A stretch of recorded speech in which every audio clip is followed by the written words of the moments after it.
Housewarming horror, my stepmom's ultimate betrayal revealed on live stream. The air crackled with anticipation, a heavy premonition settling in my stomach like a stone. Little did I know that the secrets about to surface would shatter the fragile remnants of my family and lay bare a decade of calculated manipulation. It all started with a housewarming party, a seemingly innocent event that would unravel everything. My dad and stepmom didn't invite me to their housewarming, even though I paid for the party food. The unfairness stung, a dull ache that resonated with years of unspoken resentment. "Dad, you've ruined everything," I blurted out into the void, a phrase laden with the weight of past hurts and future uncertainties. I told the truth, I whispered to myself, a mantra to hold onto in the tempest of lies and deceit. I remember those days like they were yesterday. Mom, the name echoed in the chambers of my heart, filled with love and longing. Dad and Megan are the perfect little family, but it was a twisted fairy tale, crafted on the ashes of what once was. We weren't rich or famous, just ordinary folks living our best life.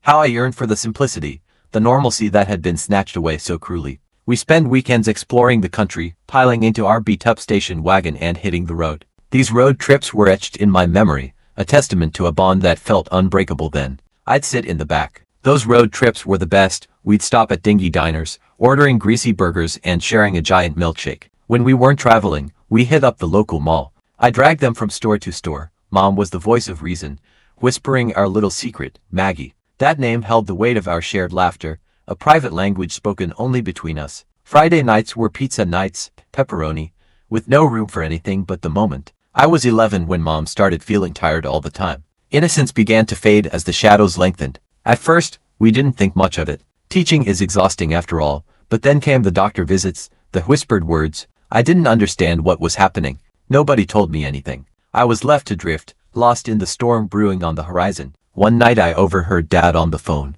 "The treatments aren't working, Mike. I don't know what we're going to do." That's when I knew something was very wrong with Mom. I wish I could go back to those happy days. The storm was coming, and there was nothing I could do to stop it. For now, I closed my eyes and tried to remember the good times, the smell of Mom's perfume. Those memories are all I have left of the life I once knew, the life I desperately wish I could return to. It happened on a Tuesday. I remember because it was pizza night. Just silence and the horrible beeping of hospital machines. "Megan," Dad said, his voice cracking. "Mom." Just like that, my world collapsed. The next few weeks were a blur of black clothes, hushed voices, and casseroles I couldn't bring myself to eat. I kept expecting Mom to walk through the door, to tell me it was all a bad dream, but she never did. Then, about 6 months after we lost Mom, Dad started going out more. I thought he was getting better until I saw her. "Megan, this is Karen," Dad said. I couldn't believe it. Mom wasn't even cold in her grave. "Hi Megan, I've heard so much about you," Karen said. When Dad wasn't looking, Karen smiled, then dropped. Her eyes turned cold, calculating. At that moment, I knew this woman was trouble. Over the next few weeks, Karen was everywhere. She'd come over for dinner, watch TV with us, even try to help me with homework. "I'm here to stay. Don't get any ideas about messing this up for me." But he just shook his head. "Megan, I know this is hard for you, but Karen's a good person." "Jealous? Maybe we should get you to talk to someone." "Jealous?"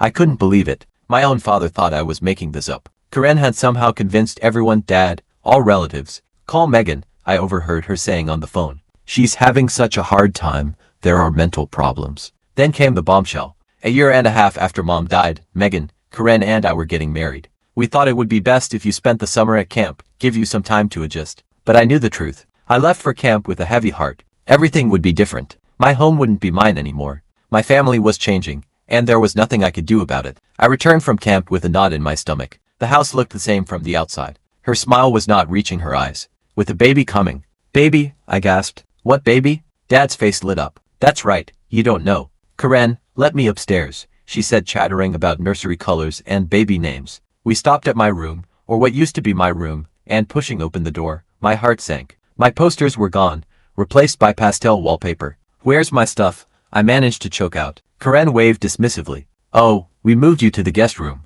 The guest room was barely bigger than a closet. My things were piled haphazardly on the bed, with some boxes still sealed. "This is temporary." He wouldn't meet my eyes. "Maggie with a new baby." I got the message. I was being pushed out. The next few months were a blur of doctor's appointments and preparations. Despite everything, when I held him for the first time, I felt a surge of love. For a moment, I thought maybe things would get better. But Karen had other plans. "Careful, Megan, before he's sleeping now. Maybe you can see him later." There was always an excuse, always a reason why I couldn't spend time with my brother. I threw myself into school, counting down the days until I could leave for college. My brother grew into a sweet, curious kid. Finally, my senior year arrived. One night I overheard Karen and Dad arguing. She needs to learn responsibility, Karen. Dad's voice was firm. Number. Sarah wants her to go to college. We set aside money for it. Megan's going. I've never been so grateful for my dad standing up for me. When my acceptance letter came, I cried with relief. I was getting out. I was going to start my own life, away from Karen's manipulations. Karen and my brother stayed home. I'm proud of you, Maggie, Dad said. Your mom would be too. As I drove away, watching my childhood home disappear in the rearview mirror, I felt a mix of sadness and hope. I was leaving behind the only home I'd known, with the shadow looming over me. College was like a breath of fresh air after years of suffocation. I threw myself into my studies, determined to make something of myself. Advertising became my passion,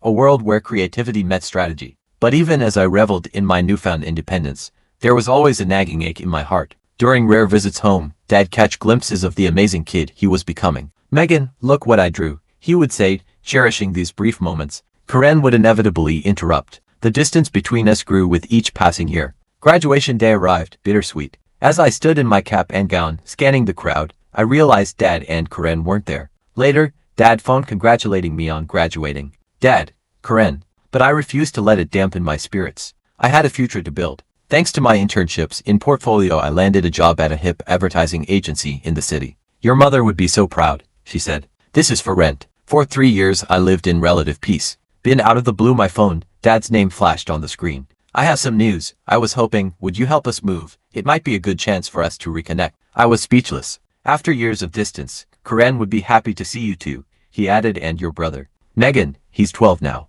He asked about you all the time. I closed my eyes. Part of me wanted to refuse, but another part, the part that still missed my family, played that long for reconciliation won out. Okay, I said finally, I'll come, I'll text you the address, see you this weekend. I just didn't know if it would be for better or worse. I pulled up to the address, taking a deep breath. I walked to the front door and rang the bell, a hesitant smile on his face. Maggie, you made it. Hi Dad, I said. Karen appeared behind. Megan, how nice of you to come, she said, her tone suggesting anything but. I looked around expecting to see my brother. No, he's staying with my parents for the weekend.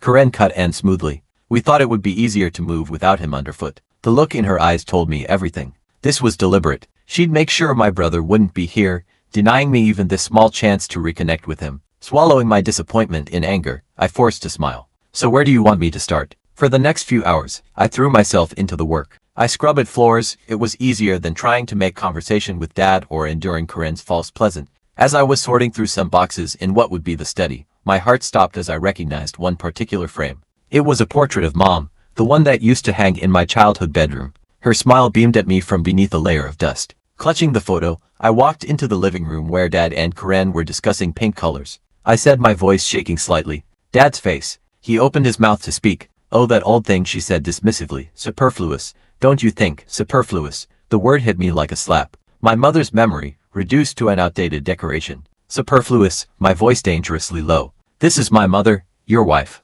Dad, at least have the decency to look ashamed. Megan, we didn't mean, but I was already moving. I found her old jewelry box. Without a word, I carried them out to my car, ignoring Karen's protests and Dad's weak attempts to explain. For a moment, I considered getting in the car and driving away, leaving this mess behind once and for all. Maybe it was the thought of my little brother, who I still hadn't seen. Whatever it was, I found myself walking back into the house. Karen was nowhere to be seen, so I went back to cleaning. Megan, Dad said. There's something else. Eyebrows he shifted uncomfortably. We're having a housewarming party in a few days. Hi. Before I could respond, Karen swooped in. Sweetness, oh yes Megan. We could really use your assistance. Perhaps you could handle the catering. I'll take care of the cleaning, invitations, and overall organization. I opened my mouth to refuse, but Dad jumped in. Please Maggie, all our relatives and friends will be there. We can't manage without you. Despite everything, a small part of me still wanted to make him happy. I'll help with the food. I'll even pay for it myself. Karen smiled. Wonderful. You know that Chris in the new kitchen. Actually, I know the best Italian restaurant. Quality guaranteed. What's the name of this restaurant? Bella not, I replied, watching her carefully. She nodded, looking satisfied. Sounds perfect. We'll leave it in your capable hands then. As I drove home, I couldn't shake the feeling that something was off. Karen's sudden agreeableness was suspicious. Focusing on the task at hand, Over the next few days, I threw myself into planning the perfect menu. I called my friend Maria, owner of Bella Not. Megan, it's been too long, she answered cheerfully. Hey Maria, I need a favor. My dad's having a housewarming party, and I'm in charge of food. Think you can help me out? Anything for you. What are you thinking? Antipasti platters, handmade pastas, tiramisu for dessert. I spared no expense, wanting to prove I could handle this responsibility, anticipation, and nervousness. Despite everything, turning point, maybe just maybe we could start to heal our fractured family. The next week dragged by slowly. I kept myself busy with work, but my mind off and wandered to the upcoming party. I checked and double-checked the order, making sure everything was perfect. The day before the housewarming party, my phone rang. Hey Megan, I'm a bit confused. Did the party date change? My heart sank. No, it's supposed to be tomorrow. Call Maria sounded worried. Well, I wanted to double-check with you before making any changes. After hanging up, my suspicions on high alert. Hi Karen, I just wanted to confirm the party details for tomorrow, I said, keeping my voice nude. Oh yes, everything's set for tomorrow at 7 p.m. Play looking forward to it. My hands shaking with anger and disbelief, taking a deep breath. Hey, it's me again. I need to cancel the order, I said, my voice type. Cancel? But Megan, are you sure? It's a lot of food and it's all paid for. I know, keep the payment, consider it a gift. Use the food for the restaurant if you can. After hanging up, this was classic, Karen always finding new ways to push me out. Curiosity got the better of me. I opened my social media and saw my cousin was live streaming from the party. There was the housewarming in full swing happening right now a day early. I watch. Where's Megan? I thought she'd be here. Unsociable, some mental health issues. What is Purda? She said she couldn't make it, Karen said. I felt like I've been punched in the gut. Mental health issues, unsociable. Karen quickly changed the subject, steering the conversation back to the house. Now who's ready for some amazing Italian food? It should be here any minute. The guests say it's half an hour. I couldn't tear my eyes away from the live stream. Hello Belen, this is Karen. Where is our food order? The response was clear and devastating. I'm sorry Mom, there won't be any delivery. Karen's face contorted with rage. That little John Street. Turning to my father, calling Megan right now. Dad, looking flustered, pulled out his phone. I watched, heart pounding. When I answered, his voice boomed through the speakerphone. Megan, how could you cancel the food order? You've ruined everything. Taking a deep breath. Dad, why did you change the date of the housewarming? Why wasn't I invited? The room fell, Karen said. Murmurs rippled through the crowd. Guests exchanged meaningful glances, and Karen and Dad with suspicion. Suddenly Karen snatched the phone from Dad's hand. After everything we've done for you, you're trying to sabotage us, aren't you? I let her rant for a moment before speaking. I think everyone can see now who really has mental health issues in this family, and it's not me. Karen's hysterical shouting filled the room, but I could see the damage was done. Guess we're backing away. Place, I'm already heading for the door. I'm done being your scapegoat. Goodbye. I ended the call and closed the live stream. It was over. It was the manipulation. In the days that followed, I ignored the barrage of calls and messages from Dad and other family members. I needed time to process, to heal. A week later, Dad showed up at my apartment. Megan, I'm so sorry, he began. I've been blind. I let Karen control everything and I lost sight of what really matters. Please give me a chance to make things right. I wanted to slam the door in his face. It's not that simple, Dad. You abandoned me. You forgot about me. I know, he said, his voice breaking. But I want to change. I promise I'll do better. Slowly and cautiously, we began to rebuild our relationship. Dad started calling regularly and we met for coffee every week. As for Karen, the first heard through the grapevine